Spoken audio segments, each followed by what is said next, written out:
This podcast is produced by the Harwood Productions Podcast Network.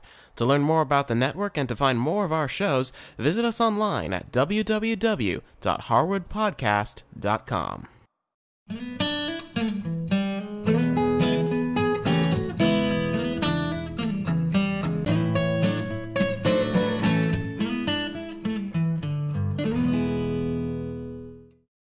This butternut squash and pear soup is a luxurious soup. It's really smooth and has fantastic flavor.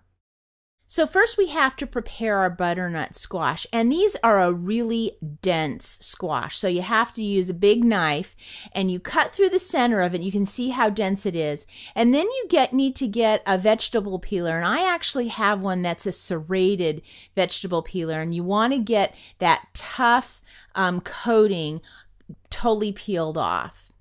Now, once you do, on the bottom half of the squash, when you cut it in half, you're going to open it up and it's going to have a cavity of seeds, much like a pumpkin. And so we're going to get a big spoon and we want to scrape out all that membrane and get all of those seeds out. The great thing is that that is only in the bottom part of the squash, so you don't have to do that on the top half. Now, because we're going to blend this soup, all we have to do is then get the squash cut up into some smaller chunks. It's going to be cooking in some broth, so that's not a problem. They don't have to be uniform or anything because we're going to blend them up. So just cut them up into small dice. That way they'll cook pretty quickly.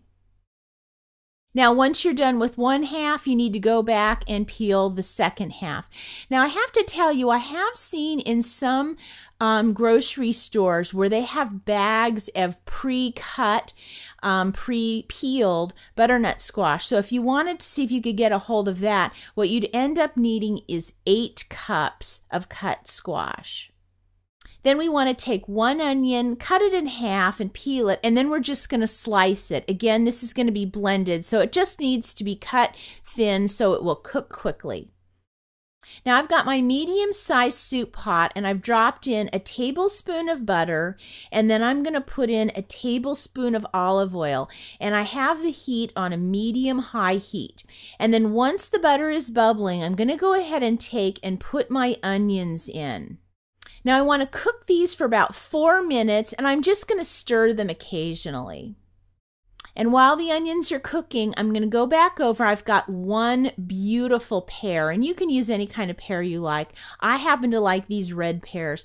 So I'm going to go ahead, use my vegetable peeler, take the outer skin off, and then I'm going to go ahead and cut it in half. And then I'm going to use my melon baller, and I'm going to use that to take the core out.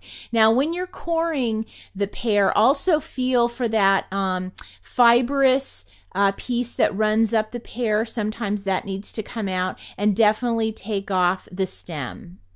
And then we're just going to cut it into chunks and add it to our butternut squash. You know, it's amazing how this one pear adds such great flavor to this soup. So now the main ingredients of our soup are ready to go. We've got a nice bowl full of butternut squash cubed up and our pear.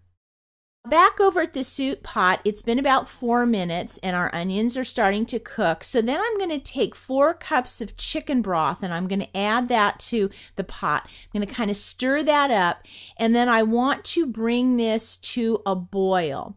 Now, once it starts boiling, then we can go ahead and add our squash and our pear. And I'm going to go ahead and give that a stir. And at this point, I am going to add just a little bit of kosher salt and a few cracks of black pepper. I find it's important to season in a couple of stages when you're making soup. Now give that a stir, make sure that seasoning is well mixed in, and then what you're going to do is you're going to leave it on this high heat, but put the lid on it. We want to bring it back up to a boil, and once it starts boiling again like this, then what we're going to do is we're going to turn the heat down to low, and we're going to let it cook for about 30 to 40 minutes. Letting it cook at this slow simmer really allows that squash to break down nicely. So after about 40 minutes, go and have a look. Take a fork, and the squash should just be falling apart like this. Then it's time to blend it. Now, if you like pureed soups, you've got to get one of these immersion blenders. They're fantastic. They're like a big boat motor on a stick. And what you do is you turn your heat off and you put it down into your pot of soup and you just kind of move it around, and that little blade at the bottom just swirls around and totally breaks down all the onion, all the butternut squash, and all the pear. And it only takes just maybe 2 or 3 minutes, and pretty soon you have this totally smooth pureed soup.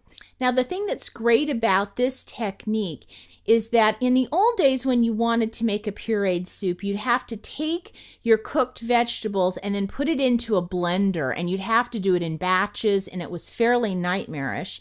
And then a lot of times they added heavy cream to make it creamy. Well, when you do it this way, you don't have to do any of that.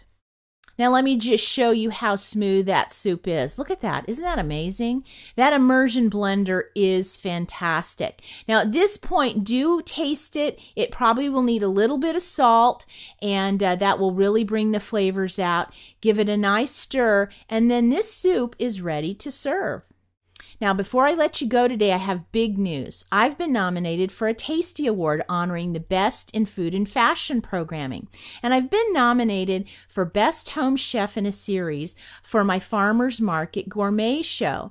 Now, this award has a viewer's choice piece to it. So if you'd like to vote, go to our new website and go to the Soups On show notes, and I'll have a link to the Tasty Awards. It'll take you right to the voting page. And voting does end January 5th. Well, if you're looking for a taste sensation, try this butternut squash and pear soup. It's unbelievably delicious and really healthy. Now, if you want to give it a go, just go to our website, visit the Soups On show notes, and I'll have the recipe there for you. And as always, if you have any questions, send me an email. I'll see you next time.